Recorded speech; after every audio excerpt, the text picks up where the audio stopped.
The do statement. The do statement has the following syntax: do, the statement list, then you end it with a while, and then you have a condition that's controlling the loop. The statement list is executed once initially, and then the condition is evaluated. The statement is executed repeatedly until the condition becomes false. So here's a flowchart of the do loop. You execute the statement, then you evaluate the condition, and if the condition is true, you're going to execute the statement again, and you can keep doing this over and over and over again, and then until this condition becomes false, then you're going to leave the loop. But the thing that makes this different than the while loop is that you execute the statement at least one time. Here they give you an example. They have a variable count set to 0. They have this loop, they increment count, and they print out the count. And the condition for this loop is while the count is less than 5. The body of the do loop executes at least one time. See reverse number.java. So in this program, they created 3 integers: number, last digit, reverse, which is equal to 0. They set up a scanner object. They prompt the user for a positive integer. They store the value into num. And they set last digit equal to the number divided by 10, but they're getting the remainder. Then they set reverse equal to itself times 10 plus the last digit.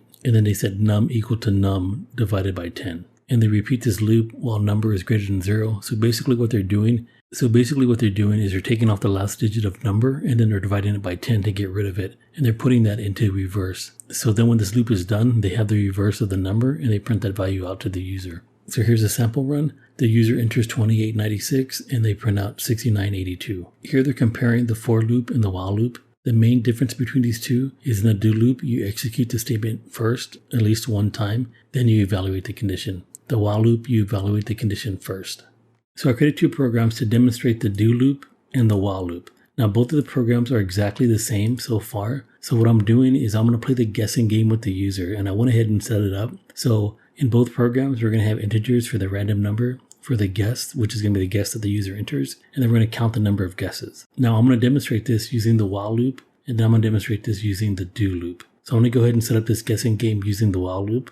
Okay, so I created the guessing game program using the while loop. So what I did is I added this line to generate my random number, and then I went inside of my while loop. So like if the user did not enter a -1, then we're going to go ahead and go into this while loop. If he did enter a -1, we'll never go into this loop. I'm going to print out game over. So this is the point where I'm going to increment my guess count, because as soon as we come into this loop, we know that he has a valid guess, because we won't be in this loop if the user entered a -1. The first thing I do is I check to see if guess is equal to random number. So this means that the user got the answer correct, and I print out the number of guesses that it took. Then I set guess equal to -1, and this is going to cause the loop to exit. So if you guess it right the first time, this is going to be true. We're going to output this statement. Then we're going to set guess to -1, and this condition will no longer be true. So then you're going to see the game over. But if you didn't guess it correct, then you're going to come into this else clause. And inside this else clause, we're going to check if guess is less than a random number. If it is, we're going to print out too low. If it's not, we're going to print out too high. There's only 2 options here, because if it was equal to random number,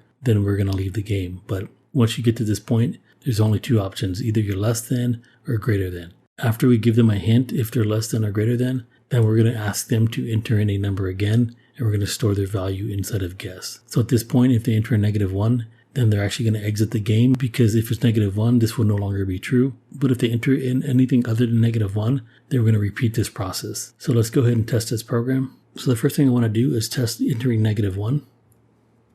Now I'm going to guess. I got too low. I'm going to enter a -1 to see if I can leave this loop. Now I'm going to play the game until I get it correct. So it took me 5 tries to guess that the number was 1. Now I'm going to go ahead and rewrite this program, but I'm going to do it using the do loop.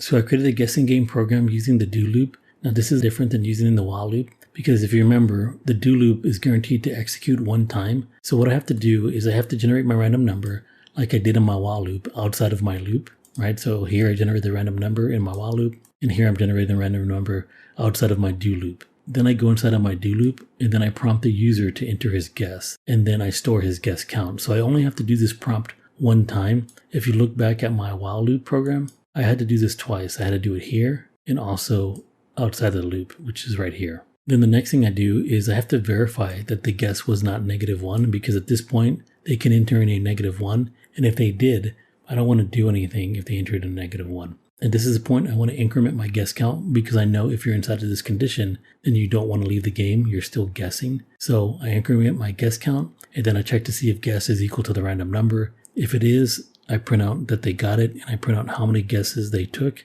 and then I set guess equal to -1. And once I set guess is equal to -1, this is the point to where I'm saying I want to leave the loop. because if you look at this do loop, it's controlled by this expression. So you only stay inside of this loop if guess does not equal -1. So when I set this to -1, I'm going to leave the loop. But if guess did not equal random number, then I check to see if guess was less than random number. If it is, then I say the guess was too low. Then the only other case left is the guess was greater than random number. So if it's greater than random number, then I put your guess was too high. And then outside of the loop, I print out game over. So this is the code for the guessing game using the do loop. And this is the code for the guessing game using the while loop. Now using the do loop or the while loop, either one is fine.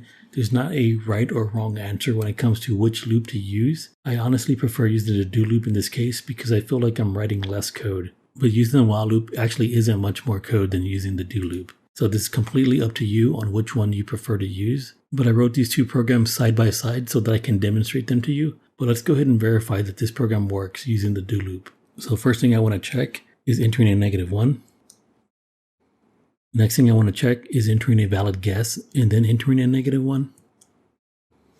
And now what I want to do is keep guessing until I get it correct. And I was able to guess that the number was 2 in 4 tries.